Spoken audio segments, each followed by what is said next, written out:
है तो ये साथियों पूरा मॉडल पेपर आप सभी के लिए बहुत ही इंपॉर्टेंट होगा।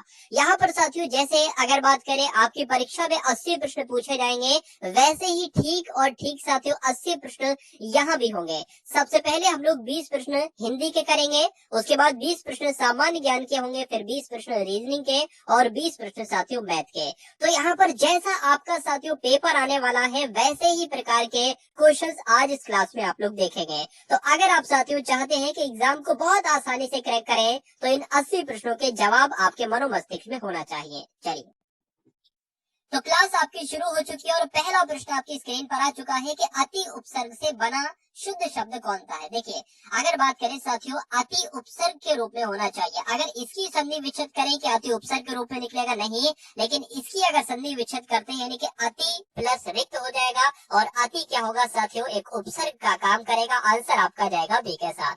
निम्नलिखित में से आपको बताना है साथियों इसमें से पुल्लिंग शब्द कौन सा है। देखिए आशा के साथ क्या क्या शब्द आएगा साथियों, कैसी आएगा तो आशा एक स्त्रीलिंग हो जाएगा, आज्ञा कैसी है ये भी स्त्रीलिंग हो जाएगा, गरिमा कैसी ये भी स्त्रीलिंग हो जाएगा, सागर कैसा है तो सागर आपका क्या हो जाएगा एक पुल्लिंग शब्द हो जाएगा।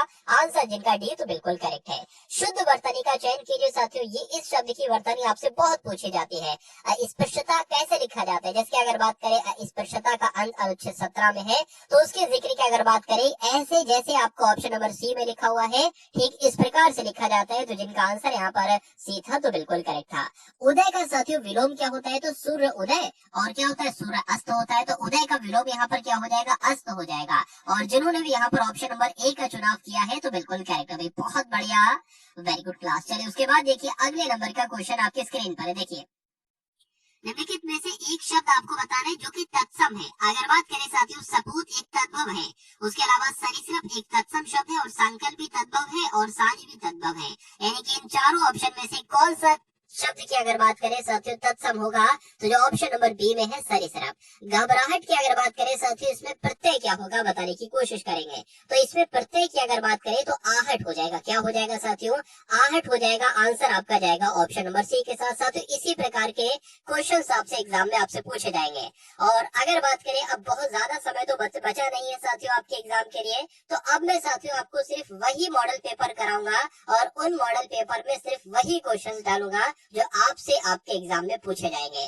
तो चैनल पर साथियों नए हैं तो चैनल को सब्सक्राइब कर लीजिए, बेल आइकन पर क्लिक कर लीजिए और डेली साथियों आप ये मॉडल पेपर इस चैनल के माध्यम से देखते हैं। डेली एक मॉडल पेपर मैं आपको देता हूँ और मेरा मानना है साथियों एग्जाम तक अगर आपने ये देख लिया तो कोई दुनिया की ताकत ऐसी नहीं है जो एग्जाम को क्रैक करने से आपको रोक पाए। चलिए एक मुहावरा देखिए कि अंग अंग ढीला होना, ये एक मुहावरा है। इसका मतलब आपसे साथियों पूछा जा रहा है जब इंसान बहुत ज्यादा थक जाता है ना तो क्या कहता है भाई मेरा तो अंग अंग ढीला हो गया है। इसलिए आंसर आपका किसके साथ जाएगा डी के साथ जाएगा। निम्नलिखित शब्दों में से तद्भव शब्द का साथियों आपको पहचानना है। बताइए देखिए जिसका उच्चारण थोड़ा सा आसान होता है ना वही आपके तद्भव शब्द होते हैं और जिनका उच्चारण यानी कि जिनको पढ़ने में थोड़ी सी दिक्कत आती है तो वो आपके क्या होते हैं तत्सम होते हैं। तो यहाँ पर अगर बात करें और जिनका हम बहुत ज्यादा इस्तेमाल करते हैं वो भी आपके तद्भव शब्द होते हैं और जिनका कम इस्तेमाल करते हैं वो आपके तत्सम शब्द होते हैं। अब इसमें से ऐसा कौन सा शब्द है जिसका हम सबसे ज्यादा इस्तेमाल करते हैं तो प्यासा हम साथियों अक्सर बोलते रहते हैं, लेकिन पाषाण कंकड़ पक्ष नहीं बोलते हैं या बहुत कम बोलते हैं, बहुत ना के बराबर बोलते हैं। तो कुल मिला के तद्भव शब्द कौन सा होगा, प्यासा एक तद्भव शब्द हो जाएगा, बाकी सारे साथियों तत्सम शब्द हो जाएंगे। कहाँ राजा भोज कहाँ गंगू तेली एक लोकोक्ति है और ये आपके एग्जाम में बहुत पूछी जाती है। बताइए मतलब एक बहुत बड़े बहुत विशिष्ट व्यक्ति की तुलना एक सामान्य व्यक्ति से की जाए तो यहाँ पर अगर बात करें क्या कहा जा सकता है कहाँ राजा भोज और कहाँ गंगू तेली। तो यहाँ पर आंसर अगर आपका है साथियों ऑप्शन नंबर ए के साथ तो बिल्कुल करेक्ट भाई, बहुत बढ़िया, वेरी गुड क्लास। अब उसके बाद देखिए हमें अनाथ बच्चों की मदद करनी चाहिए। यहाँ पर साथियों एक शब्द है, मैं आपको बता देता हूँ कौन से शब्द है, उसका आपको विलोम बताना यानी कि जो अनाथ शब्द यहाँ पर लिखा हो ना इसका आपको साथ में बताना है विलोम क्या होगा। तो अनाथ क्या होता है जिसके माँ बाप नहीं होते हैं।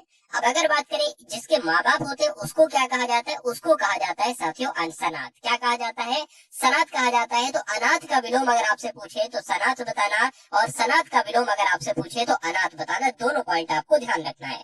उसके बाद देखिए अनुपम का अगर आपसे पर्यायवाची आपसे पूछा जाए तो क्या होगा साथियों, तो अनुपम का पर्यायवाची तो अद्वितीय होता है। इसलिए राइट आंसर आपका अगर है ऑप्शन नंबर डी के साथ तो बिल्कुल करेक्ट है। चलिए उसके बाद देखिए कि निम्नलिखित शब्दों में से वर्तनी की दृष्टि से कौन सा शब्द शुद्ध है, यानी कि शुद्ध शब्द की अगर बात करें कौन सा शब्द अशुद्ध है, ये पूछा जा रहा है। देखिए पुष्पांजलि ऐसा ही लिखा जाता है क्या? निरपराध ऐसे लिखा जाता है, भास्कर भी ऐसे लिखा जाता है और उज्जवल भी ऐसे लिखा जाता है। निरपराध की अगर साथियों बात करते हैं तो यहाँ पर आप लोग ध्यान रखेंगे निरपराध कुछ इस प्रकार से लिखा जाता है निरपराध, लेकिन यहाँ पर क्या लिखा हुआ है? निरापराध लिखा हुआ है। तो ये आपका गलत हो जाए और गलत होगा तो यही तो हमें पता करना था कौन सा गलत है कौन सा शुद्ध है। तो आंसर आपका अगर है ऑप्शन नंबर बी के साथ तो बिल्कुल करेक्ट है। अमृत का एक पर्यायवाची साथियों नहीं है और वही आपको बताना है कि कौन सा पर्यायवाची नहीं है। देखिए अमृत का पर्यायवाची सुधा होता है, अमीय होता है, मधु होता है, लेकिन रसाल नहीं होता है। अब अमृत का पर्यायवाची साथियों नहीं है तो यही आपका बिल्कुल करेक्ट आंसर। भाई बहुत बढ़िया, वेरी गुड क्लास। तो चारों विषयों का साथियों आज की इस क्लास में निचोड़ देखेंगे, यानी कि हिंदी की बात करें तो हिंदी के टॉप लेवल के एकदम 20 क्वेश्चंस आप लोग देख रहे हैं। उसके बाद सामान्य ज्ञान के एकदम टॉप लेवल के क्वेश्चंस देखेंगे। फिर मैथ और रीजनिंग को तो मैं ऐसा आपको समझा दूंगा, यानी कि मैं आपको इतना एक्सपर्ट बनाकर भेजूंगा मैथ और रीजनिंग में कि एक सिंगल क्वेश्चन भी आपका साथियों गलत नहीं हो सकता, भले एग्जामिनर कहीं से भी क्वेश्चन डाल दे। तो इस क्लास के साथ साथियों आपको बने रहना है और एंड तक देखना है, क्योंकि अधूरा ज्ञान आप सभी लोग जानते हैं बहुत खतरनाक होता है। निम्नलिखित वाक्यों में से संबंध कारक आपको बताना। देखिए संबंध की अगर बात करें कौन सा वाक्य ऐसा है जिसमें आपको संबंध नजर आ रहा है? संबंध कारक है। राम खाना खाता है, कोई संबंध नहीं। राम का कुत्ता बहुत तेज है, तो राम का संबंध कुत्ते से नजर आ रहा है, यानी कि किसका कुत्ता है साथियों? राम का कुत्ता, सॉरी राधा का कुत्ता है। तो राधा का कुत्ता बहुत तेज है, कौन से वाक्य में साथियों संबंध कारक है? ऑप्शन नंबर बी वाले में और बी वाले में, तो यही आपका बिल्कुल करेक्ट आंसर हो जाता है। चलिए अब उसके बाद देखिए अगले नंबर का प्रश्न है कि निम्नलिखित वाक्य में रेखांकित किए हुए भाग में चार कौन सा है? क्या पूछा जा रहा है? थोड़ा सा यहाँ पर दिक्कत हुई, मैं आपको बता देता हूँ। यहाँ पर जो युवा शब्द है ना, युवा शब्द आपसे पूछा जा रहा है कि युवा शब्द क्या है? देश भर के युवा अब बेरोजगार नहीं रहेंगे। तो युवा क्या है साथियों? एक क्रिया विशेषण है या एक संज्ञा है या एक सर्वनाम है या क्रिया? देखिए क्रिया विशेषण भी नहीं है और साथियों क्रिया भी नहीं है। ये युवा शब्द क्या है? ये एक संज्ञा है साथियों, इसलिए आंसर आपका अगर था ऑप्शन नंबर बी के साथ तो बिल्कुल करेक्ट था। निम्नलिखित में से स्त्रीलिंग शब्द साथियों कौन सा है? तो स्त्रीलिंग के साथ हमेशा साथियों किसका इस्तेमाल होगा? कैसी का। तो आप ये देखिए कैसी किसके साथ इस्तेमाल हो रहा है बताइए। नेत्र कैसा है? पुल्लिंग हो जाएगा। त्याग कैसा है? पुल्लिंग हो जाएगा। अध्याय कैसा है? पुल्लिंग हो जाएगा। वेदना के साथ कैसा नहीं आएगा, वेदना के साथ कैसी आएगा। और जिनके साथ कैसी आता है वो आपके स्त्रीलिंग शब्द होते हैं। तो जिनका आंसर यहाँ पर ए था तो बिल्कुल करेक्ट था। उसके बाद देखिए कबीरदास, तुलसीदास, सूरदास, ये तीनों कवियों की अगर बात करते हैं तो साथियों ये किस काल के कवि माने जाते हैं? आदि काल के, भक्ति काल के, रीति काल के या आधुनिक काल के? तो यहाँ पर अगर बात करें टॉप लेवल का एकदम क्वेश्चन है साथियों, अपने मनोमस्तिष्क में इस क्वेश्चन को स्टोर कर लेंगे। या तो आपकी शिफ्ट में क्वेश्चन आ जाए या आपके मित्र की शिफ्ट में क्वेश्चन आ जाए, लेकिन ये क्वेश्चन आपसे पूछा जरूर जाएगा। आपसे ये भी पूछा जा सकता है कि कबीरदास की अगर बात करें किस काल के संत है? कोई सिंगल भी पूछा जा सकता है या तीनों भी आपको दिए जा सकते हैं। तो आप लोग ध्यान रखिए कबीरदास, तुलसीदास, सूरदास, जिसमें जिसमें दास है ना वो सब भक्ति करते थे। तो ये सारे के सारे कवि साथियों भक्ति काल के कवि माने जाते हैं। आपको ध्यान रखना है किसका प्रयोग सदैव एक वचन में होता है। अब आपको साथियों बताना है, देखिए अगर बात करें ना यहाँ पर किसका प्रयोग हमेशा एक वचन में होता है, तो जो प्रत्येक शब्द लिखा हुआ है ना इसका हमेशा इस्तेमाल साथियों एक वचन में ही किया जाता है। अगर बात करें यहाँ पर आप लोग दो बातें ध्यान रखेंगे। अगर आपसे कभी पूछा जाए साधु का बहुवचन क्या होगा, तो साधु का बहुवचन भैया साधु ही होता है। पहला पॉइंट आपको ध्यान रखना है। नदी का बहुवचन नदियां हो जाता है और घर का बहुवचन घर हो जाता है। उसके बाद देखिए कि निम्नलिखित में से कौन सा शब्द क्षणिक का विलोम है? ये आपसे साथियों बहुत पूछा जाता है और बहुत सारे लोग इस प्रश्न का सही जवाब नहीं दे पाते हैं। तो आप लोग ध्यान रखिएगा क्षणिक का आपसे साथियों विलोम पूछा जाए तो शाश्वत आपको बताना है, आंसर आपका बी के साथ जाएगा। उसके बाद देखिए साथियों एक वाक्य यहाँ पर आपके सामने दिया गया है कि यद्यपि वह बीमार था परंतु वह मेला गया। तो यहाँ पर आपको बताने के को कि दिक्कत है, अगर दिक्कत है तो सही वाक्य इसमें से कौन सा होगा? तो यद्यपि वह बीमार था लेकिन वह मेला गया तो गलत लग रहा है, लेकिन नहीं आना चाहिए था। यद्यपि वह बीमार था फिर भी वह मेला गया, ये भी साथियों नहीं। यद्यपि वह बीमार था तथापि वह मेला गया। यहाँ पर देखिए अगर बात करें ना यद्यपि के अकॉर्डिंग लगेगा लेकिन नहीं होगा। यद्यपि के अकॉर्डिंग फिर भी नहीं होता है, यद्यपि के अकॉर्डिंग साथियों तथापि होता है, ये आपको ध्यान रखना है। तो इसके अकॉर्डिंग ये तो लगाओगे ना साथियों, तो सही वाक्य आपका कौन सा होगा? ऑप्शन नंबर सी वाला होगा। क्यों? क्योंकि यद्यपि आया है ना तो हमेशा साथियों यद्यपि के साथ तथापि आएगा। तो आंसर यहाँ पर जिनका ऑप्शन नंबर सी है तो बिल्कुल करेक्ट है। चलिए 20 प्रश्न आपने देखे साथियों हिंदी के। अब 20 प्रश्न एकम आप देखेंगे साथियों सामान्य ज्ञान के एकदम टॉप लेवल के क्वेश्चन यहाँ पर मैं आपको करवाने वाला हूँ।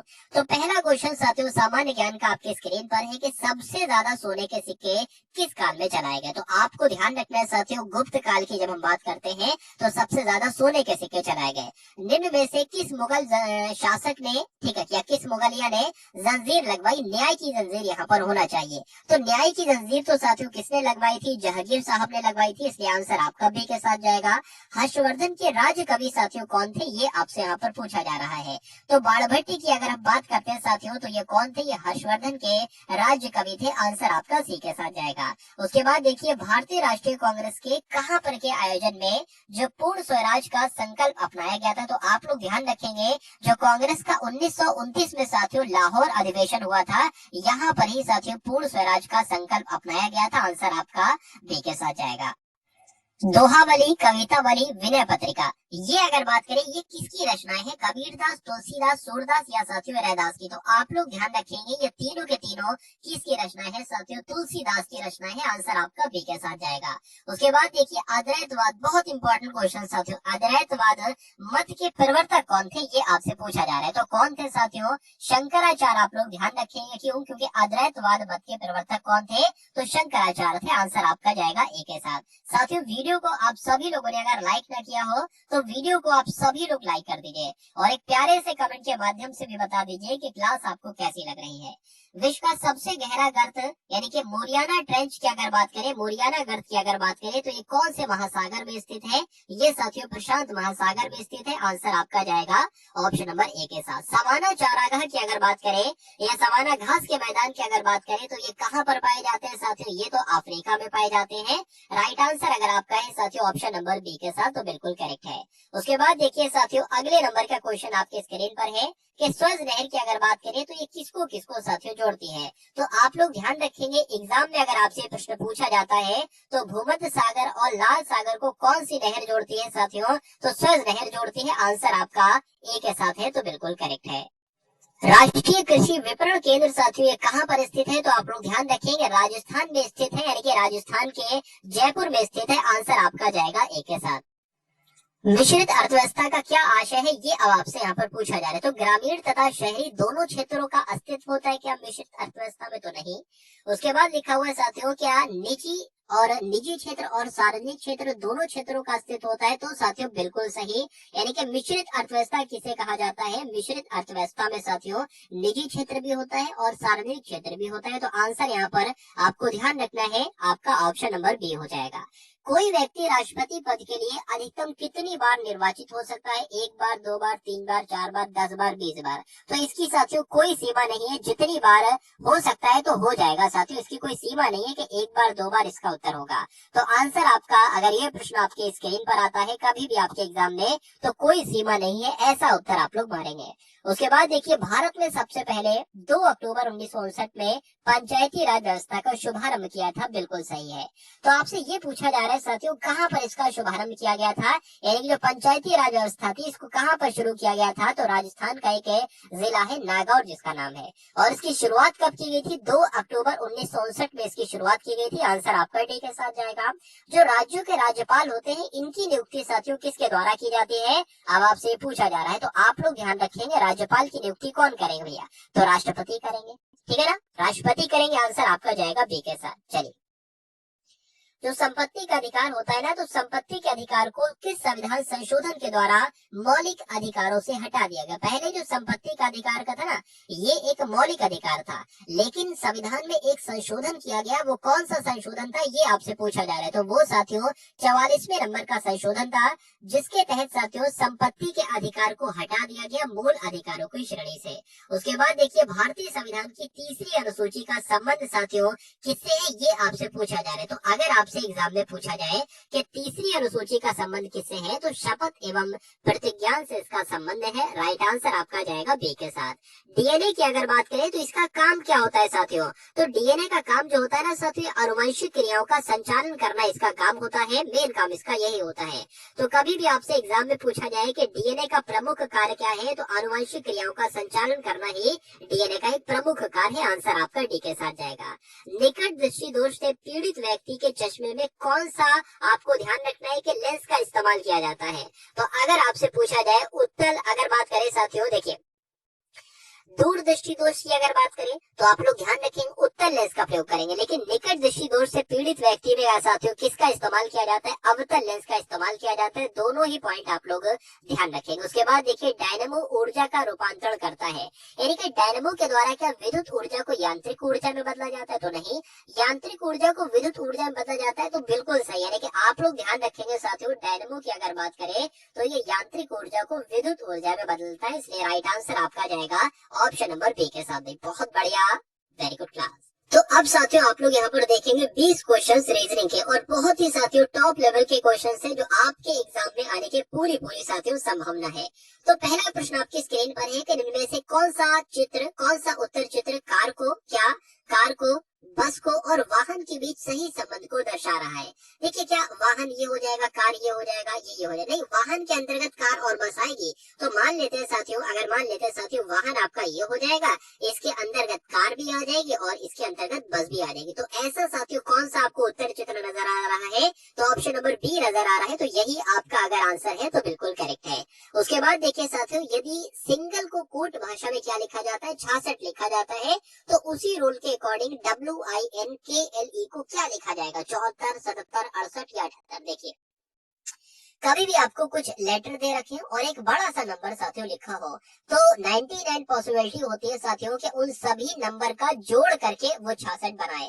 देख लेते हैं जैसे कि ABCD में साथियों S जो होता है वो 19वें नंबर पर आता है, I 9 नंबर पर आता है और L 14 पर आता है, G 7 पर आता है, L 12 पर आता है और E 5 पर आता है। देख लो साथियों इनका टोटल करने पर मेरे हिसाब से तो 66 आ जाना चाहिए क्योंकि लग रहा है। तो देख लेते हैं साथियों 5 और 2 आपका कितना हो जाएगा, 5 और 2 7 हो जाएगा, 7 7 14 हो जाएगा, 14 आपका 4 18 हो जाएगा, 18 आपका साथियों 27 हो जाएगा, 27 और 6 आपका 36 हो जाएगा, यानी कि 36 का 6 तो मिल गया, 3 आपका हासिल का लग जाएगा, 3 और 1 4 हो जाएगा, 4 5 5 और 6 यानी कि 66 साथियों आ गया। तो अब हमें क्या करना पड़ेगा, इसका भी साथियों टोटल करना पड़ेगा, यानी कि W होता है साथियों 23 पर।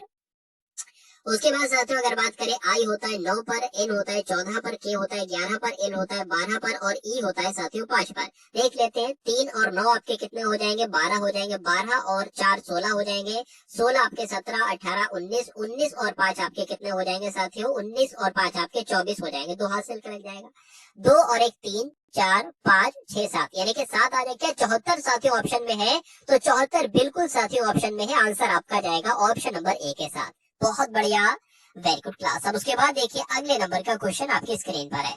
यहाँ पर आपसे पूछा जा रहा है कि अंग्रेजी वर्णमाला में आपके बाईं ओर से नमा और दाईं ओर से 10वें अक्षर के ठीक बीच में कौन सा अक्षर होगा। देखिए ये मान लेते हैं साथियों हमें क्या ABC पूरी सीढ़ी हमें क्या लिखना पड़ेगी, नहीं साथियों Z तक।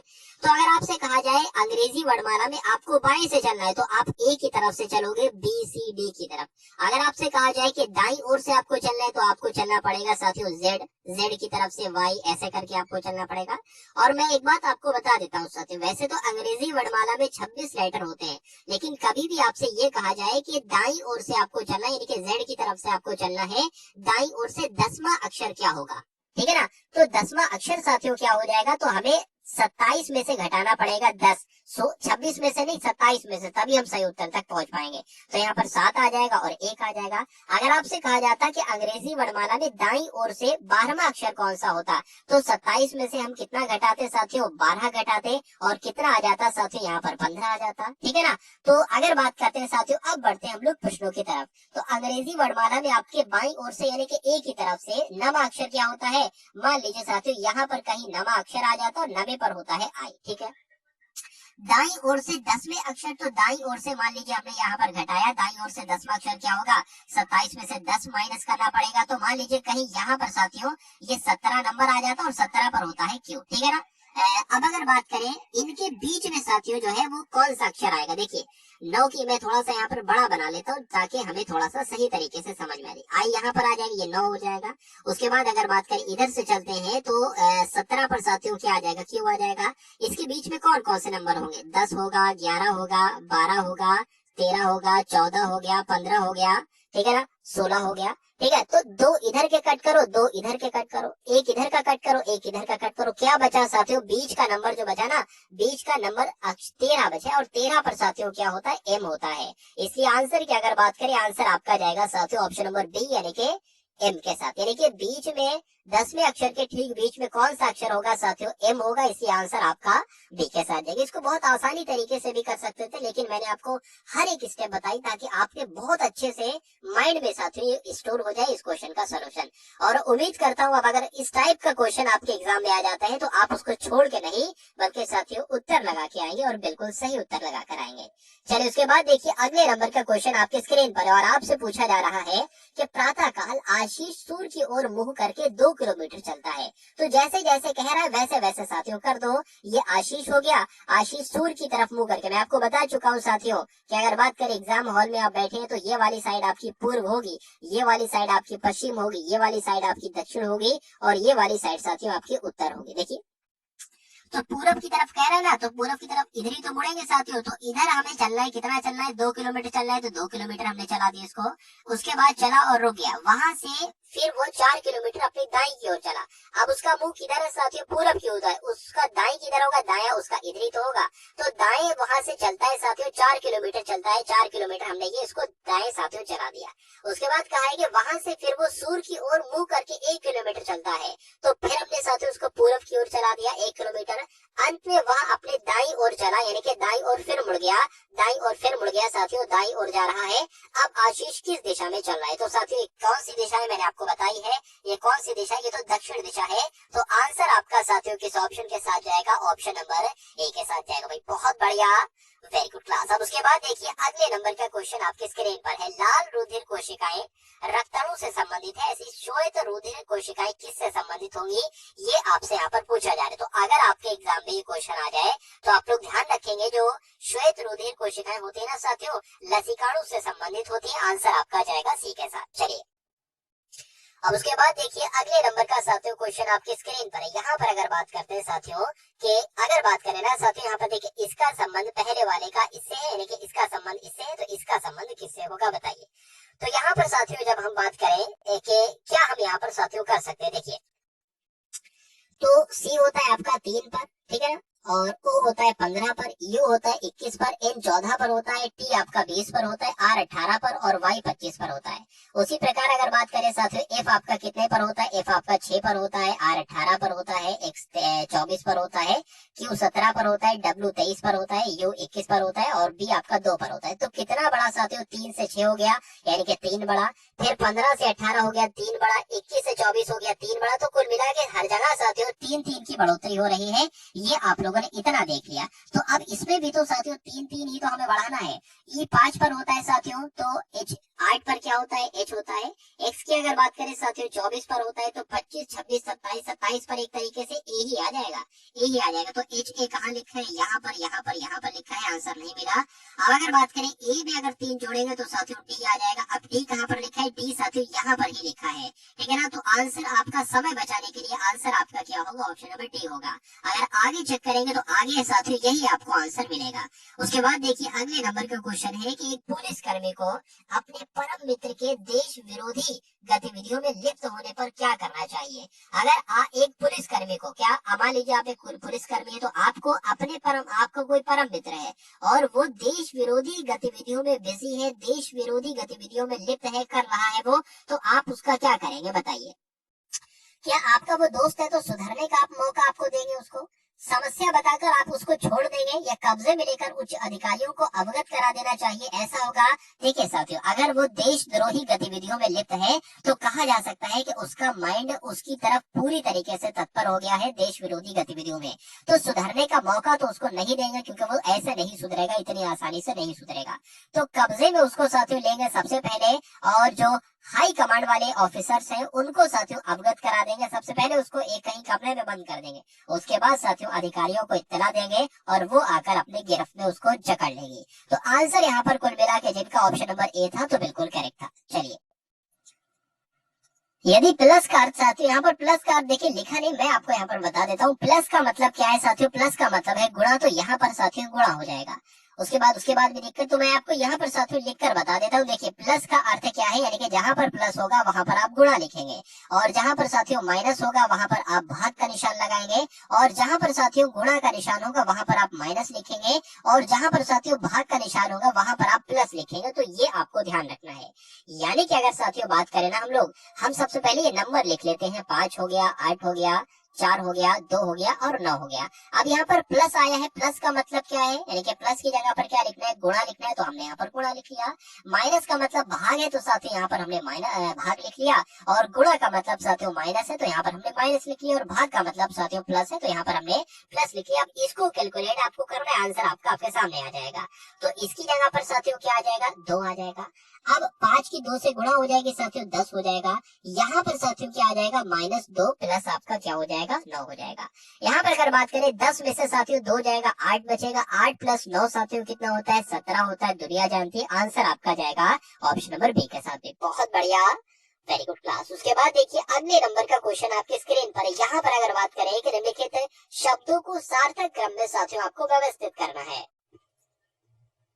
निम्नलिखित शब्दों को सार्थक क्रम की अगर बात करें कैसे आप लगाएंगे, इसमें से सबसे छोटा क्या है, तो सबसे छोटा तो साथियों सेंटीमीटर होता है। यहाँ पर मैंने सेंटीमीटर लिख दिया। अब उससे बड़ा क्या किलोमीटर होगा, नहीं। उससे बड़ा क्या मीटर होगा, नहीं। उससे बड़ा साथियों होता है डेसीमीटर, तो यहाँ पर साथियों मैंने क्या लिख दिया, डेसीमीटर लिख दिया। तो आपको एक याद करने का तरीका ये भी बता देता हूँ कि सी के बाद क्या आता है, डी आता है, यानी कि सेंटीमीटर से बड़ा क्या होगा साथियों, डेसीमीटर होगा। और अब तो बच्चा भी बता देगा साथियों, मीटर आएगा, और उसके बाद साथियों किलोमीटर आएगा, यहाँ पर। यानी कि सबसे पहले हमने क्या लिखा, 1 लिखा, उसके बाद साथियों हमने यहाँ पर क्या लिखा, 3 लिखा, उसके बाद 4 लिखा, और उसके बाद 2 लिखा, यानी कि 13 42 साथियों कौन सा ऑप्शन में आ रहा है, देख लेते हैं। 13 42 तो साथियों ऑप्शन नंबर डी में आ रहा है, तो यही आपका बिल्कुल करेक्ट आंसर है भाई। बहुत बढ़िया, वेरी गुड क्लास। चलिए, यदि किसी सांकेतिक भाषा में बास्केट को क्या लिखा जाता है, TEKSAB लिखा जाता है, तो उसी तरीके से उसी सांकेतिक भाषा में PILLOW को क्या लिखा जाएगा। यहाँ पर देखिए, जो यहाँ पर लेटर नजर आ रहे हैं वही लेटर यहाँ पर नजर आ रहा है। अगर हम बात करें बास्केट यहाँ पर लिखा है, तो अगर यहाँ से हम शुरू करें बास और केट, मतलब वही बन गया। तो कुल मिला के साथियों क्या किया गया है, इसको उल्टा कर दिया गया है, यानी कि W सबसे अंत में है, तो W पहले आ जाएगा, फिर O आ जाएगा, फिर LL आ जाएगा, फिर I आ जाएगा, फिर P आ जाएगा। यानी कि वॉलिड कहाँ पर लिखा हुआ है, ये अगर बात करें तो वॉलिड तो साथियों ऑप्शन नंबर सी में लिखा हुआ है, तो यही आपका बिल्कुल करेक्ट आंसर है भाई। बहुत बढ़िया, वेरी गुड क्लास। अब उसके बाद देखिए अगले नंबर का क्वेश्चन आपके स्क्रीन पर है कि अक्षरों का कौन सा समूह रिक्त स्थानों पर क्रमवार रखने से दी गई अक्षर श्रृंखला को पूरा करेगा। अगर कभी भी साथियों इस टाइप का क्वेश्चन आपके स्क्रीन पर आ जाए, तो आपको साथियों क्या करना है, ये एल है, अगर बात करें ना साथियों, ये क्या है, ये एल है, जैसे कि ये एल है, ठीक है, और तो ये भी साथियों एल है। तो कितने लेटर हैं, काउंट कर लो, 1 2 3 4 5 6 7 8 9 10 11 12 13 14 15 16 17 18। अब जब 18 लेटर होते हैं, तो या तो साथियों 3 के पेयर में जोड़ तोड़ लीजिए, या 6 के पेयर में तोड़ लीजिए, तभी हमारा काम चलेगा। पहले हम 3 के पेयर में जोड़ेंगे, अगर 3 के पेयर में काम हो जाता है, आंसर मिल जाता है तो ठीक, वरना 6 के पेयर में हमें तोड़ना पड़ेगा। तो 1 2 3 हो गया, 1 2 3 ये हो गया, 1 2 3 ये हो गया, 1 2 3 ये हो गया, 1 2 3 ये हो गया। अब देखिए सबके अंत में बी आ रहा है, बी इसके भी अंत में आएगा, बी यहाँ भी आ रहा है, बी यहाँ भी आ रहा है, बी यहाँ भी आ रहा है, बी यहाँ भी आ रहा है। अब सबसे शुरू की अगर बात करें साथियों, यहाँ पर एल आया, ठीक है ना, तो यहाँ पर भी एल आना चाहिए, यहाँ पर भी एल आना चाहिए। अच्छा, यहाँ पर टी आ गया, तो यहाँ पर एल आया है, और यहाँ पर कैसे टी आ सकते हैं, तो ये 3 वाला हमारा फ्लॉप हो जाएगा। अब हम 6 वाले की तरफ साथियों बढ़ेंगे, तो 6 वाले की तरफ बढ़ेंगे, तो देख लेते हैं साथियों, ये एल है, ध्यान रखिएगा, 1 2 3 4 5 6 6 हो गया, 1 2 3 4 5 6 6 हो गया, 1 2 3 4 5 6, ठीक है ना। अब सबसे अंत में ट्यूब आ रहा है, यानी कि TUB, तो यहाँ पर साथियों बी आ गया, ठीक है। अच्छा, यहाँ पर भी टी आ गया, तो यहाँ पर यू की कमी है, यू लिख दिया हमने। यहाँ पर भी ट्यूब आना चाहिए, यानी कि यू भी तो है, हमें सिर्फ टी लिखना पड़ेगा, ट्यूब ट्यूब ट्यूब, सब में ट्यूब ट्यूब आ गया। अब शुरू में क्या है, एल यू है, तो यहाँ पर एल है, यू नहीं है, तो यू हमने लिख दिया। एल यहाँ पर यू है, एल नहीं है, तो एल हमने लिख दिया। उसके बाद साथियों भरेगा क्या, देखिए LUBTU है, LU, अब यहाँ पर बी आ जाएगा, BTU है, LUBTU, यानी कि इसमें भी और इसमें भी सब सेम बन गया, यानी कि 6 वाला फॉर्मूला हमारा काम आ गया। तो हमने पेन से क्या क्या लिखा है वो एक बार देख लीजिए। एल लिखा है हमने, यू लिखा है, टी लिखा है और फिर से एल लिखा है और फिर से यू लिखा है और फिर से बी लिखा है। तो ये साथियों कौन से ऑप्शन में नजर आ रहा है? अगर बात करें साथियों एल यू, एल तो यहाँ पर साथियों कहीं पर है ही नहीं क्या? देख लेते हैं साथियों हम लोग एक बार। अच्छा, ये हमने यहाँ पर का एल क्यू जोड़ लिया, हाँ ये तो प्रिंटेड था, बस वो गलत हो गया था, तो इसको कट कर दीजिए। अब यूटी देखिए साथियों, यूटी कहाँ पर है? यूटी साथियों यहाँ पर है, U T L U B, L U B. आपका आंसर जो जाएगा वो ऑप्शन नंबर डी के साथ जाएगा। कथन साथियों क्या कहता है? कथन में लिखा हुआ है सभी कौवे काले होते हैं और वस्तुएं सुंदर होती है। निष्कर्ष क्या है? कुछ कौवे सुंदर हैं और कुछ सुंदर वस्तुएं काली। ये साथियों जो कुछ काली लिखा है, कुछ काली यहाँ पर नहीं लिखा है, मैं आपको बता देता हूँ साथियों, ये लिखा हुआ है यहाँ पर, ठीक है ना, ये यहाँ पर लिखा हुआ है, मैं यहाँ पर शुरू में लिखा हुआ है ये कुछ काली, ठीक है, कुछ काली, ठीक है। अब हम लोग साथियों बढ़ते हैं कथन की तरफ। एक बार फिर से लिखा हुआ है सभी कौवे काले हैं, तो यहाँ पर साथियों हमने क्या बना लिया? यहाँ पर हमने साथियों कौवे बना लिया और कहा जा रहा है कि सभी कौवे कैसे हैं साथियों? सभी कौवे काले हैं। तो सभी कौवे ये कैसे हो गए साथियों? काले हो गए। उसके बाद लिखा हुआ है कुछ काली वस्तुएं सुंदर है, तो यहाँ पर हमने लिख लिया कुछ काली वस्तुएं साथियों क्या लिख लिया हमने? सुंदर है लिख लिया, ठीक है, मान लीजिए, ठीक है ना, इस प्रकार से हमने लिख लिया कुछ काली वस्तुएं, कुछ काली वस्तुएं, मान लीजिए ये क्या हो जाएगी साथियों? ये काली वस्तुएं हो गई, ठीक है, ये काली वस्तुएं हो गई। और कहा जा रहा है साथियों कुछ काली वस्तुएं क्या है साथियों? सुंदर है। तो कुछ काली वस्तुएं क्या हो गई साथियों? सुंदर हो गई। अब पढ़िए, निष्कर्ष को पढ़िए और देखिए कौन सा सही है कौन सा गलत है। लिखा हुआ है साथियों कौवे, कुछ कौवे सुंदर है, कुछ कौवे सुंदर है भैया, कौवे जो है ना वो काले हैं, कौवे सुंदर नहीं है, तो ये आपका गलत हो जाएगा। उसके बाद लिखा है कुछ सुंदर वस्तुएं काली होती है, कुछ सुंदर वस्तुएं, मान लेते इतनी सुंदर वस्तुएं साथियों काली होती है, तो ये आपका बिल्कुल सही लग रहा है साथियों, तो ये आपका सही है, तो यही आपका राइट हो जाएगा। यानी कि केवल दो निष्कर्ष जो है वो सही है। ऐसा कहाँ पर लिखा हुआ है साथियों? ऐसा आपका ऑप्शन नंबर सी में लिखा हुआ है। उसके बाद देखिए अगले नंबर का प्रश्न है, नीचे एक ही पासे के तीन प्रारूपों को दर्शाया गया है, इस पासे में अंक चार के विपरीत फलक पर कौन सा है? ये आपसे इतना पूछा जा रहा है। देखिए चार एक तो कहाँ पर लिखा है साथियों? चार यहाँ पर लिखा है और कहीं पर क्या लिखा है? चार और कहीं पर नहीं लिखा है मेरे हिसाब से। अच्छा, यहाँ पर अगर बात करें सेम फलक, यानी कि ये फलक है और ये फलक, फलक सेम है और नंबर भी साथियों सेम है, तो इसी से ही आप उत्तर निकाल सकते हो। देखिए फलक सेम है, ठीक है ना, और अगर बात करें तीन अभी यहाँ है और तीन अभी यहाँ पर हो गए, यानी कि इस पासे को, इस वाले पासे को कैसे घुमाया गया है? इस वाले पासे को साथियों ऐसे करके ऐसे घुमाया गया है, तभी तो ये तीन नंबर यहाँ से करके इधर आ गया है। और जाहिर सी बात है साथियों, जब तीन नंबर यहाँ से उठ के इधर आया है तो 6 नंबर साथियों यहाँ पर होगा और 6 नंबर आपके अब सामने आ गया है। तो कहा जा सकता है साथियों चार का विपरीत क्या होगा साथियों? चार का विपरीत 6 होगा। थोड़ा सा ध्यान लगा के वीडियो को पॉज करके आप समझेंगे ना तो समझ जाएंगे साथियों, 4 का विपरीत 6 हो जाएगा, आंसर आपका ए के साथ जाएगा। अब उसके बाद देखिए नेक्स्ट नंबर का क्वेश्चन आपके स्क्रीन पर है, देखिए और बताइए राइट आंसर आपका क्या होगा। चलिए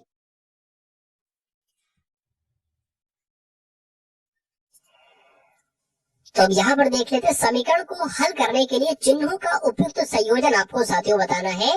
तो यहाँ पर जहाँ पर स्टार स्टार है ना, एक ये स्टार है, एक ये स्टार है, एक ये स्टार है, यहाँ पर कौन से साथियों चिन्ह आ सकते हैं ये आपसे पूछा जा रहा है। देखिए 23 माइनस 17 की अगर बात करें तो सबसे पहले ये लिख लेते हैं 23 माइनस 17, ठीक है। अब स्टार की जगह पर हमें साइन लिखना है। उसके बाद साथियों 12 भाग यहाँ पर 2 हो जाएगा, उसके बाद यहाँ पर 3 हो जाएगा, यहाँ पर 4 हो जाएगा। मान लेते हैं साथियों हम इसको अगर देखते हैं तो सबसे पहले माइनस लिखा है, माइनस लिख लिया, फिर भाग लिखा है साथियों तो फिर हमने भाग लिख लिया, और फिर बराबर लिखा है तो हमने यहाँ पर बराबर लिख लिया।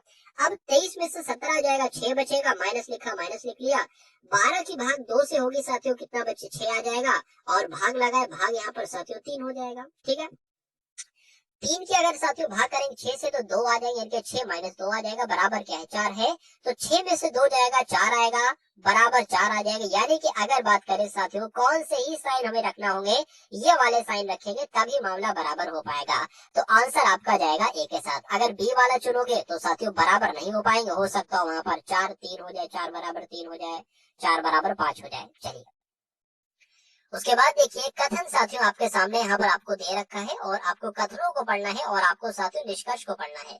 लिखा हुआ है अशिक्षित लोगों का समाज में अन्य लोगों द्वारा शोषण किया जाता है। शोषण साथियों क्या होता है, जैसे मान लीजिए कोई मजदूर है, वो नॉर्मली 8 घंटे अगर काम कर रहा है, जितने पैसों में 8 घंटे काम करता है उतने ही पैसों में अगर उससे 10 घंटे काम करवाया जा रहा है तो वो उसका शोषण कहलाएगा 2 घंटे का। तो जो अशिक्षित लोग होते हैं, शिक्षित नहीं जो होते लोग, उनका समाज में और लोगों के द्वारा शोषण किया जाता है, ऐसा कथन कह रहा है। तो लोग केवल अशिक्षित लोगों का लाभ उठाते हैं या अशिक्षित लोगों का शोषण करते हैं, तो ऐसा नहीं है साथियों। निष्कर्ष में कहीं भी अगर केवल लग जाए तो वो निष्कर्ष साथियों गलत कहलाया जाता है। उसके बाद लिखा हुआ है साथियों यहाँ पर कि शिक्षित लोग समाज में अशिक्षित व्यक्तियों का शोषण करते हैं। तो यहाँ पर ऐसी भी कोई बात नहीं कही गई है कि जो शिक्षित लोग होते हैं वही अशिक्षित व्यक्तियों का शोषण करते हैं, तो ये भी साथियों गलत हो जाएगा।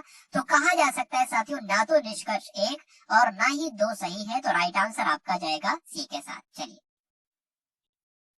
उसके बाद देखिए अब दी गई आकृति में कितने त्रिभुज हैं आपसे यहाँ पर पूछा जा रहा है, बताइए। देखिए त्रिभुजों की अगर बात करें तो एक आपका साथियों ये त्रिभुज निकलेगा, एक आपका ये त्रिभुज हो गया, दूसरा त्रिभुज आपका निकलेगा साथियों ये वाला, दूसरा त्रिभुज आपका ये निकल गया, और तीसरे त्रिभुज की अगर बात करें तीसरा आपका ये त्रिभुज निकल गया, ठीक है ना। और चौथा आपका साथियों ये त्रिभुज निकलेगा, चौथा आपका ये त्रिभुज निकल गया, चौथा पांचवे की अगर बात करें ये वाला पांचवा आपका हो गया, पांचवा त्रिभुज ये हो गया, छठा त्रिभुज साथियों आपका ये वाला हो गया। तो कितने त्रिभुज हो गए साथियों, 6 त्रिभुज हो गए। सातवां त्रिभुज कहाँ निकलेगा, सातवां त्रिभुज साथियों आप लोग देख पा रहे होंगे, ये आपका सातवां निकलेगा। मैं देख लेता हूँ साथियों, हाँ ये आपका क्या हो गया साथियों, सातवां त्रिभुज हो गया। तो जाहिर सी बात है आठवां ये हो जाएगा। अब आठवां त्रिभुज ये हो गया साथियों, 8 त्रिभुज हो चुके हैं। अब देखिए 8 और 1 ये हो गया, यानी कि 9, ये 9 हो गए, ठीक है ना। अब जब ऐसे ये निकल सकते हैं तो ये ऐसे भी निकल सकते हैं, और ऐसे निकल सकते हैं तो ये साथियों ऐसे भी निकल सकते हैं। 4 ये हो गए, 4 ये निकलेंगे। ये 8 और 4 साथियों कितने त्रिभुज हो जाएंगे, कुल मिला के साथियों 12 त्रिभुज हो जाएंगे। इसलिए आंसर आपका जाएगा ऑप्शन नंबर सी के साथ। बहुत बढ़िया, वेरी गुड क्लास। अब उसके बाद देखिए नेक्स्ट नंबर का क्वेश्चन आपकी स्क्रीन पर। यहाँ पर अगर बात करते हैं कि अगर बात करें A B C D E F यानी कि 6 लोग हैं। कितने लोग हैं साथियों, 6 लोग हैं। हम लोग यहाँ पर लिख लेते हैं 6 लोग हैं, ठीक है भाई। 6 लोग यहाँ पर हो गए, तो हम बना लेते हैं साथियों 1 2, उसके बाद साथियों यहाँ पर 3 4 और 5 और आपके 6। यहाँ पर ऐसे 6 लोग हो जाएंगे। एक दूसरा वाला भी हमें बनाना होगा, क्यों बनाना होगा वो मैं साथियों अभी आपको बताऊंगा। कभी भी अगर साथियों सिटिंग अरेंजमेंट का क्वेश्चन आ जाए तो ऐसे करके 2 बना लो जल्दी जल्दी में। A B C D E F केंद्र की ओर मुंह करके बैठे। पहली बात आपको ध्यान रखना है, एक वृत्त में बैठे, ठीक है। एफ और बी के बीच में कौन बैठा है, डी बैठा है। तो डी मान लीजिए हमने यहाँ बैठा लिया, और एफ हमने यहाँ पर मान लिया, और साथियों बी हमने यहाँ पर मान लिया। यानी कि डी जो है ना, ये डी ये एफ और बी के बीच में बैठा है, तो एफ और बी के बीच में बैठा लिया। अब इसमें यह नहीं कहा गया कि डी के दाई और बी को ही बैठाना है। क्या पता यहाँ पर एफ आ जाता, यहाँ पर बी आ जाता, तो एक हम ऐसे ही बना लेंगे साथियों। वहां पर हम एफ मान लेंगे इधर को, और इधर को बी मान लेंगे। क्या पता साथियों कौन सा सही हो। उसके बाद लिखा है ए जो है ना, ए ये डी के दाई और दूसरा है। डी कहाँ पर है, डी के दाई दूसरा हो जाएगा 1 2, यानी कि जो आपका ए बनेगा ना, ए ये आपका डी के दाएं दूसरा बनेगा। तो दाएं की तरफ दूसरा हमने बना लिया। और लिखा है और ई के बाएं दूसरा है, यानी कि जो साथियों ए है ना, ए ये डी के तो दाएं दूसरा बनेगा और ई के बाएं दूसरा बनेगा। ई कहाँ पर है साथियों, ई कहाँ पर, ई हमें मजबूरन में यहीं पर रखना पड़ेगी। तो ई के बाएं साथियों दूसरा हो जाएगा ए, ठीक है। इतनी बात आपको समझ में आ गई। उसके बाद देखिए कि डी की ओर से किसका मुंह, यानी कि डी की ओर से क्या लिखा हुआ है साथियों यहाँ पर, डी की ओर किसका मुंह है। तो डी की ओर डी का मुंह ये है, यानी कि यहाँ पर कौन सा लेटर आएगा। अब देख लीजिए ए से लेकर एफ तक थे, तो यहाँ पर ए भी आ गया, बी भी आ गया, सी नहीं आया। सी नहीं आया तो सी ही साथियों यहाँ पर बैठेगा। इसलिए आंसर आपका जाएगा ऑप्शन नंबर डी के साथ, यानी कि डी की ओर किसका मुंह होगा, तो सी का मुंह होगा। आंसर आपका जाएगा डी के साथ। चलिए उसके बाद सी के साथ, यानी कि डी ऑप्शन में ही है, ऑप्शन नंबर सी। चलिए साथियों यहाँ पर अगर बात करें इनमें से कौन सा नंबर साथियों सबसे अलग है, आपसे पूछा जाएगा कि निम्नलिखित में से कौन सा विकल्प बिल्कुल विषम है, सबसे भिन्न है, सबसे अलग है। तो देखिए इन नंबरों की अगर बात करें 341, 512, 126, 214, ये सब मुझे साथियों किसी न किसी नंबर के घन लग रहे हैं, यानी कि क्यूब लग रहे हैं। जैसे कि यहाँ पर अगर 341 की जगह साथियों 343 होता ना, तो ये साथियों आप लोग ध्यान रखेंगे ये 7 का क्यूब बन जाता। अगर बात करें 512 की जगह 510 की जगह साथियों अगर 512 होता ना, तो ये 8 का क्यूब बन जाता। यहाँ पर साथियों 126 लिखा हो, अगर 125 होता ना, तो ये साथियों 5 का क्यूब बन जाता। यहाँ पर 214 लिखा है, 200 साथियों 16 लिखा होता ना, तो ये 6 का साथियों यहाँ पर क्यूब बन जाता। अब यहाँ पर आप देखिए, मतलब 7 का क्यूब है और कितना माइनस है साथियों, 2 माइनस है। उसके बाद देखिए 8 का क्यूब है, कितना माइनस है साथियों, 2 माइनस है। 6 का क्यूब है, कितना माइनस साथियों, 2 माइनस है। लेकिन ये 5 का क्यूब है, कितना माइनस है, सिर्फ 1 माइनस है। तो इसमें 2 माइनस, इसमें 2 माइनस साथियों, इसमें 2 माइनस, लेकिन इसमें साथियों सिर्फ 1 ही माइनस है।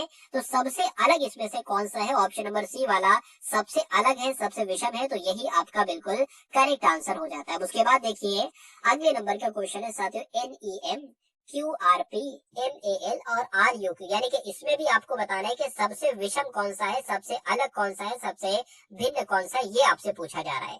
तो यहाँ पर ध्यान से देखेंगे साथियों, एक यहाँ पर भी वॉवेल आया है, एक यहाँ पर भी वॉवेल आया है और एक यहाँ पर भी साथियों वॉवेल आया है, लेकिन यहाँ पर कोई वॉवेल नहीं है। तो सबसे अलग क्या होगा, ऑप्शन नंबर बी वाला होगा, यही आपका बिल्कुल करेक्ट आंसर है। उसके बाद देखिए साथियों कि निम्नलिखित में से वह शब्द आपको चुनना है साथियों कि जो अक्षरों का प्रयोग करके नहीं बनाया जा सकता। तो कौन सा नहीं बनाया जा सकता, कमेंट बनाया जा सकता है क्या, COMM है, बिल्कुल है साथियों, COMM हो जाएगा, E भी हो जाएगा, N भी हो जाएगा, D भी हो जाएगा। तो ऑप्शन नंबर ए वाला तो बनाया जा सकता है।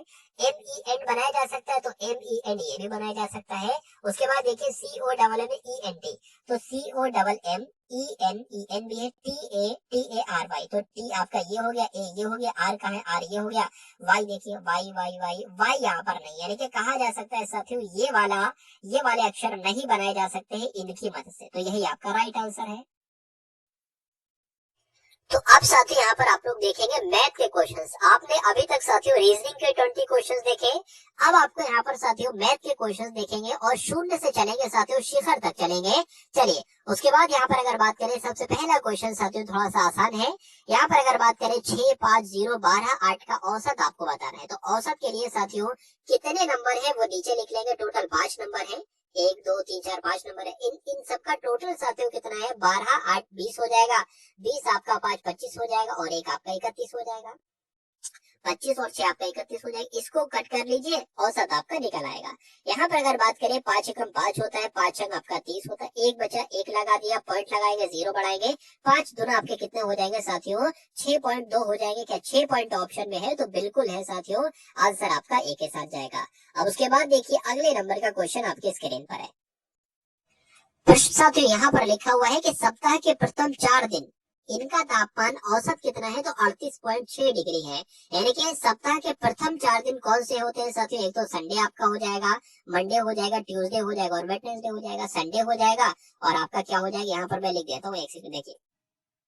सप्ताह के 4 दिन है ना साथियों, तो सप्ताह के 4 दिन यहाँ पर लिख लिए और संडे हो जाएगा साथियों, मंडे हो जाएगा, उसके बाद ट्यूसडे हो जाएगा, उसके बाद साथियों वेडनेसडे हो जाएगा। यानी कि इनका साथियों जो औसत आ रहा है वो कितना आ रहा है, 38.6 डिग्री सेल्सियस आ रहा है। अगर बात करें साथियों जब इनका औसत आ रहा है तो इनका योग कितना होगा, यानी कि टोटल मिला के अगर बात करें संडे मंडे ट्यूसडे वेडनेसडे को टोटल मिला के इन सब का टोटल तापमान कितना बैठेगा, तो इसकी और इसकी साथियों गुणा हमें करा लेना चाहिए। पॉइंट लगा है, अभी हम पॉइंट को भूल जाएंगे साथियों 1 मिनट के लिए। यहाँ पर अगर बात करें 6 चौक आपका 24 हो जाएगा, 4 8 32 33 और 34 हो जाएंगे, 4 3 12 और साथियों यहाँ पर 15 हो जाएंगे। यानी कि साथियों 1 नंबर के बाद पॉइंट था, अब 1 नंबर के बाद पॉइंट लगा लेंगे। यानी कि इन सब का साथियों जो आपका योग निकल कर आएगा वो 154.4 डिग्री सेल्सियस निकल कर आएगा। ठीक है ना। तो पहली बात तो आपको ये ध्यान रखना है कि संडे मंडे ट्यूसडे वेडनेसडे का कुल तापमान कितना था, तो 154 डिग्री सेल्सियस था। अब उसके बाद साथियों देख लीजिए अंतिम 4 दिन का औसत कितना है। तो अंतिम 4 दिन के औसत की अगर बात करें तो अंतिम 4 दिन साथियों कौन से होते हैं, सैटरडे आपका हो जाएगा, फ्राइडे हो जाएगा साथियों, उसके अलावा थर्सडे हो जाएगा, ठीक है, और साथियों क्या हो जाएगा, वेडनेसडे हो जाएगा। यानी कि ये सप्ताह के अंतिम 4 दिन हो जाएंगे और इनका औसत कितना हो जाएगा, 4 से यहाँ पर साथियों भाग कराना पड़ेगा और इनका औसत जो दे रखा है वो 40.3% दे रखा है, 40.3 डिग्री सेल्सियस दे रखा है। अब अगर हमें यहाँ पर पता करना हो कि वेडनेसडे, थर्सडे, फ्राइडे और सैटरडे का टोटल मिला के टेम्परेचर कितना हो, तो साथियों इनको आप क्या करा लो, इनको आप गुणा करा लो। तो 40.3 की साथियों जब गुणा कराएंगे किससे, 40.3 की गुणा कराएंगे 4 से, तो कितना आ जाएगा साथियों, 4 3 12 पूरा आ जाएगा, 4 चौक आपका 16 आ जाएगा, यानी कि 161.2 आपका टेम्परेचर निकलेगा। तो पहली बात तो साथियों मैंने आपको यहाँ पर बताई थी कि संडे, मंडे, ट्यूसडे, वेडनेसडे का टोटल टेम्परेचर कितना होगा, 154.4 होगा। और दूसरी बात आपको ध्यान रखना है साथियों कि वेडनेसडे और थर्सडे और फ्राइडे और सैटरडे का टेम्परेचर कुल मिला के कितना होगा, 161.2 होगा। यहाँ पर अब कहा गया है साथियों यदि सप्ताह का औसत कितना हो, यानी कि पूरे 7 दिनों का औसत कितना हो, 39.1 डिग्री सेल्सियस हो, तो गुरुवार का तापमान कितना होगा। देखिए सप्ताह में पूरे साथियों कितने दिन होते हैं, 7 दिन होते हैं, और पूरे 7 दिनों का यहाँ पर टेम्परेचर कितना बताया गया है, 39.1 डिग्री सेल्सियस बताया गया है। तो अब हमें साथियों कितना निकाल लेना है, पूरे 7 दिनों का यहाँ पर टेम्परेचर निकाल लेना है। तो हम गुणा करा ले रहे हैं साथियों यहाँ पर, ठीक है ना। चलिए तो 7 एकम 7 हो जाएगा, 7 नियम आपका 63 हो जाएगा, 7 तिया आपका 21 हो जाएगा, 21 और 6 आपका कितना हो जाएगा साथियों, 27 हो जाएगा। तो 200 पूरे सप्ताह का कितना साथियों टेम्परेचर निकलता है, 273.7 निकलता है। अब यहाँ पर अगर बात करें हमें गुरुवार का, यानी कि हमें साथियों थर्सडे का यहाँ पर तापमान टेम्परेचर बताना था। तो अब संडे, मंडे, ट्यूसडे, वेडनेसडे और थर्सडे, फ्राइडे, सैटरडे, यानी कि आप देखोगे कि यहाँ पर भी वेडनेसडे आया है और यहाँ पर भी वेडनेसडे आया है। अगर हम इसको और इस नंबर को जोड़ देते हैं साथियों, ठीक है, इस नंबर और इस नंबर को जोड़ देते हैं, तो यहाँ पर वेडनेसडे का 2 बार तापमान जुड़ा हुआ है। और हमें किसका निकालना है साथियों, हमें थर्सडे का तापमान निकालना है। तो थर्सडे का तापमान निकालने के लिए हमें क्या करना पड़ेगा साथियों, इन चारों दिनों का और इन चारों दिनों का जोड़ करा देंगे और उस जोड़ को इसमें से साथियों घटा देंगे, जो आपका आंसर आएगा वही गुरुवार का तापमान होगा। तो देख लेते हैं साथियों, इनको अगर जोड़ कराएं तो 154.4 और 161 साथियों 2, इनको सबसे पहले जोड़ लो। तो यहाँ पर 6 आ गया, यहाँ पर 5 आ गया, 11 और यहाँ पर 3 आ गया। अब इसमें से साथियों किसको घटाओ, 273.7 को घटा दो, यानी कि साथियों अगर बात करें 315.6 में से किसको घटाना है, 273.7 को घटाना है। 16 में से 7 जाएगा साथियों 9 बचेगा, 4 में से 3 जाएगा 1 बचेगा, और 30 में से साथियों क्या हो जाएगा, अच्छा ये तो 4 हो गया, ये 31 में से 27 जाएगा साथियों, कितना बचेगा, 4 बचेगा। यानी कि अगर बात करें साथियों गुरुवार का जो तापमान आएगा वो 41.9 डिग्री सेल्सियस आएगा। एक बार क्वेश्चन को पॉज करके प्रश्न को पढ़ेंगे और बहुत ध्यान से साथियों अगर प्रश्न को आप पढ़ते हैं तो आप लोग सही उत्तर तक पहुंच जाओगे। चलिए अब उसके बाद देखिए साथियों अगले नंबर का क्वेश्चन आपकी स्क्रीन पर है कि ए और बी की आय का अनुपात कितना है, 3:2 है, ठीक है। मतलब ए अगर 3 कमाता है तो ये 2 कमाता है। उनके खर्चों का अनुपात कितना है, 5:3 है। यदि प्रत्येक कितना बचत करता है, 1,000 रुपए, यानी कि ए भी 1,000 रुपए बचत करता है, भले जितनी सैलरी हो, और बी भी 1,000 रुपए बचत करता है, तो ए की आय क्या है ये आपसे पूछा जा रहा है। देखिए यहाँ पर अगर बात करें साथियों ए की, ठीक है, आप लोग देख सकते हैं, मैं आपको बता देता हूँ 3x और ए और बी की आय कितनी है, ए की आय है साथियों 3x और बी की आय कितनी है, 2x यहाँ पर है। अब सबसे पहले एक बात यहाँ पर देखिए, मान लीजिए अगर कोई किसी की आय 10 है और इंसान उसमें से 2 रुपए जो है ना वो 2 रुपए बचा लेता है, तो जाहिर सी बात है यहाँ पर उसका क्या निकलेगा साथियों, यहाँ पर उसका खर्च निकलेगा। तो ऑटोमेटिक साथियों खर्च उसका 8 रुपए आ जाएगा। 10 रुपए उसकी आय है, 2 रुपए उसकी बचत है, तो खर्च कितना होगा, 8 होगा। ऐसे ही साथियों 3x अगर उसकी आय है और उसकी बचत कितनी यहाँ पर लिखिए, बचत अगर उसकी साथियों 1,000 है, तो जाहिर सी बात है उसका खर्च कितना है, यहाँ पर दे रखा है खर्च ए का 5 है और बी का 3 है, तो 5 ये हो जाएगा इसका। अच्छा इसकी 1,000 बचत है ना, तो इसकी भी 1,000 बचत है, क्योंकि यहाँ पर लिखा है प्रत्येक 1,000 बचाता है। तो इसके ये कितना, इसका खर्च का अनुपात क्या हो जाएगा, 5:3 हो जाएगा। अब आपको इसको कैलकुलेट करना है और जो भी आपको x बराबर आए वो देखना है, और फिर a की आय पूछी गई है ना, तो a की आय तो 3x है, तो 3x का मान निकाल देना, इतना आपको करना है। यहाँ पर तो साथियों कट गया, कोई दिक्कत नहीं, यहाँ पर फिर से इसको लिख लेते हैं। क्या लिखा था साथियों, 3x बटे 2x, और बचत कितनी करता है, 1,000 की बचत करता है, तो 1,000 यहाँ पर लिख लेंगे। और जब 1,000 की बचत करता है तो कितने रुपए उसके खर्च होंगे साथियों, 5/3 यहाँ पर आ जाएगा। इसकी गुणा कर लीजिए, 3 की 3 से करेंगे तो 3x हो जाएगा, यहाँ पर 3,000 हो जाएगा साथियों। 5 की 2 से करेंगे तो 10x हो जाएगा यहाँ पर, और यहाँ पर साथियों आपका 5000 आ जाएगा। ठीक है ना। अगर बात करें यहाँ पर साथियों 10x लिखा हुआ है, 9x उधर है, प्लस का है, इधर आएगा साथियों माइनस का हो जाएगा। ठीक है। अगर बात करते हैं साथियों ये इसकी अगर बात करें ना तो देखिए अब यहाँ पर साथियों क्या हुआ है, अब ये प्लस का आ जाएगा। ठीक है। और ये जब प्लस का आ जाएगा, ये इसका साइन बदलेगा, इसका नहीं बदलेगा। ये जब प्लस का आ जाएगा साथियों तो इसको प्लस का लिख लेंगे, और ये 3000 माइनस का जैसे है वो माइनस का ही रहेगा। तो 10x में से 9x जाएगा, 1x बचेगा। 5000 में से 3000 जाएगा साथियों, 2000 बचेगा।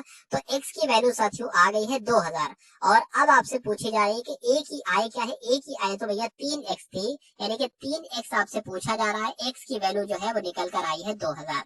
तो जाहिर सी बात है साथियों 3 गुणा 2000 कितना हो जाएगा साथियों, 6000 हो जाएगा। तो 6000 क्या है, ये a की साथियों आय निकल कर आएगी। आंसर आपका जाएगा सी के साथ। उसके बाद देखिए यदि किसी संख्या का घन किया जाए तो निम्नलिखित में से कौन से अंक इकाई स्थान पर हो सकते हैं। मान लीजिए अगर साथियों 1 का हमें घन करना हो तो इकाई स्थान पर 1 आएगा। 2 का हमें घन करना हो तो इकाई स्थान पर 8 आएगा।